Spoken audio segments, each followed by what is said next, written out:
Alex Jones here to cover a topic, an issue that is one of the most important I've ever discussed.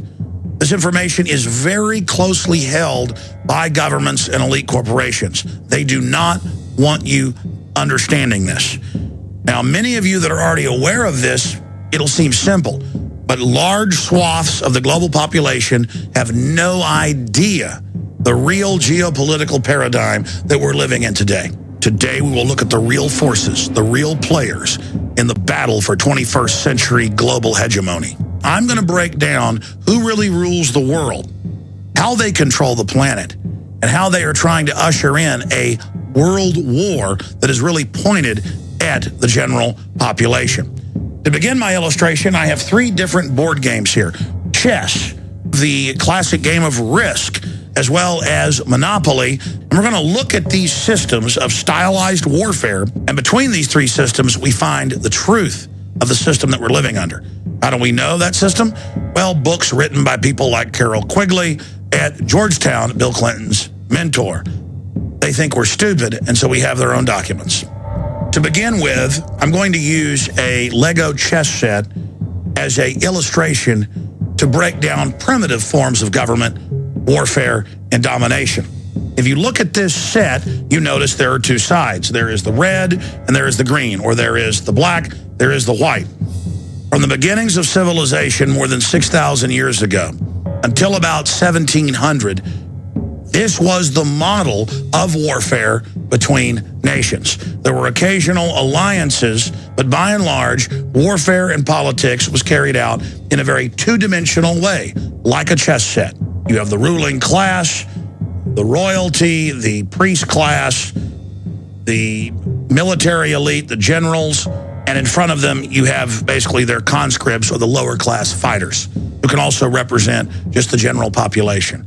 And these 2 groups are engaged in warfare and base domination against each other to control larger areas of land and the vassal populations living in serfdom upon it. One area that we see from the ancient chess model that is still used in statecraft by the globalist is the fact that sometimes wars were launched, in the case of the French and the British, against each other when they had rebellions at home. They soon learned it was a way to turn inner anger at the state against a foreign state and to reduce the population of young males that you didn't have jobs for. The 2-sided fight is a bygone era. In truth, for more than 300 years, the globalists have been financing multiple sides of wars, knowing that conflict destroys nations and gets countries deep into debt. And that is the key. They're financing both sides. And we see this being pioneered by people like the Rothschilds, starting in the 1700s and 1800s, where they would finance sometimes 3 or 4 different factions, and it didn't matter who won because all of them were in debt to them and had societies that were wrecked after the wars. Next, let's look at the game of Risk. These are primitive attempts to distill down human conflict and domination into a game you can play in a few hours. The militaries all have basically equal resources, equal numbers of troops, and to enter into the equation some type of random probability, we have dice and we have cards. There is no discussion here on looking at the real model that we are under today. We're going to come back to Risk here in a moment, but first let's move to the game of Monopoly. In the game of Monopoly, you have different economic groups, or 4 players, that attempt to engage in economic warfare against each other and then be able to create a monopoly, or a single entity that is in control of New York City. To understand the real system we're under, it's important to combine Monopoly and Risk with an overlay of strategy from chess. And this is a key part of the real system we live under today. The founder of the Rockefeller dynasty famously said that competition was a sin, and they wanted big governments that they financed and control to be able to shut down their competition and pick winners and losers. This is the essence of monopoly capitalism, the opposite of free market, and is simply a form of fascism, what Mussolini called corporatism. So out of these three board games, Monopoly best describes our modern system. But it itself is only two-dimensional. You see, the private Federal Reserve that's owned by 6 private banks, Goldman Sachs, JP Morgan, Bank of America, and others, they always win. You're playing their game. You think you're battling it out for houses and apartments and for Park Place and for the electric company and for the railroad and for the top hat and for the fashion show. But it's the bankers that control the politicians. They've got the get-out-of-jail-free card. And they've got control of the money. The Treasury works for them. So the bank always wins. But what happens if a country won't sell? What happens if an African nation won't play the monopoly game? Or what happens if a Middle Eastern country doesn't want to be part of the modern bankster system based in London and New York? Well, then that's where risk comes in. Because they want to be able to take you over through economic espionage, as John Perkins has written in his bestseller, Confessions of an Economic Hitman. But if they can't, this is in all the official CIA and State Department documents, they will then come and finance your neighbor to attack you. So Libya's not playing ball. It's building up and industrializing all of Africa. You want a global monopoly. You just play countries off against each other. You're a globalist. You've made yourselves exempt with diplomatic immunity at the United Nations. Who set that up? The robber barons. What do?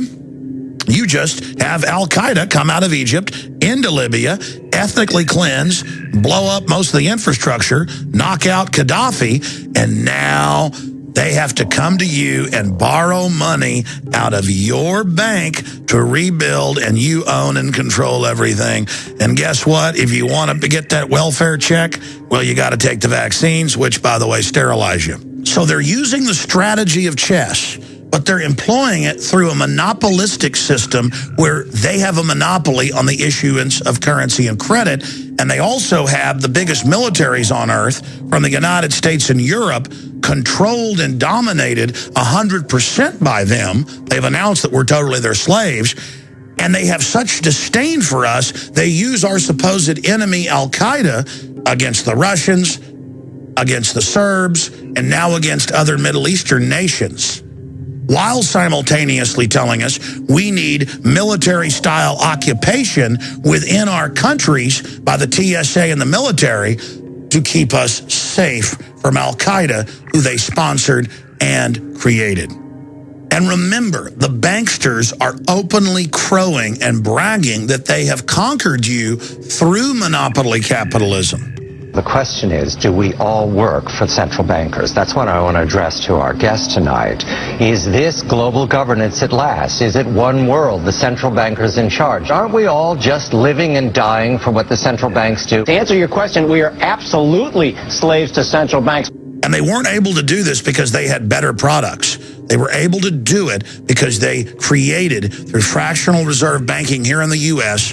and similar systems worldwide, unlimited free credit for themselves, which they then loan out to you at interest. But that wasn't enough of a fraud for them.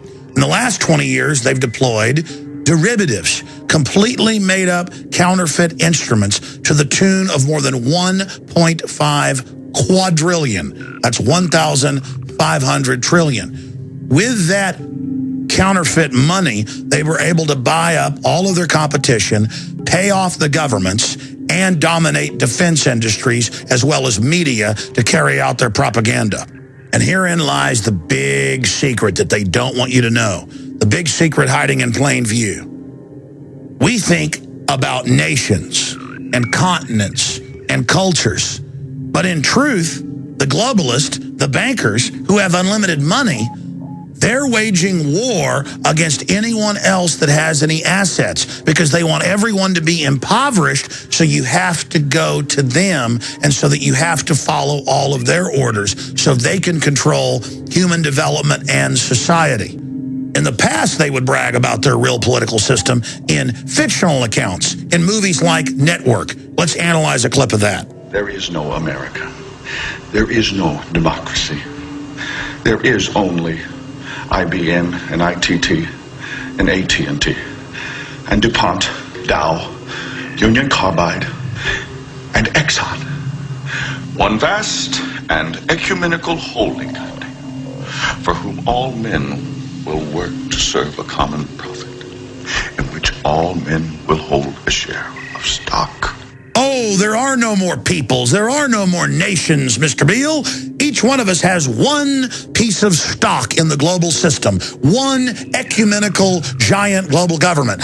Except one thing, that big global corporate system they've been selling us on doesn't want us to even be alive. It's designed to consolidate control and then slowly cut off the resources while the banksters themselves pose as the saviors, selling people on getting deeper into the tyranny, and the pain will stop. When at the end of the tunnel is nothing but global extermination and eugenics so that these selfish, greedy scam artists can have the world and all of the incredible technology and life extension for themselves. And that's the big secret here. You have been warned. I'm Alex Jones signing off for Infowars.com. The ball is in your court. The rest is up to you. Please get this presentation out to everyone you know. We've got to understand the enemy we're facing if we have any chance of defeating these people. Humanity hangs in the balance.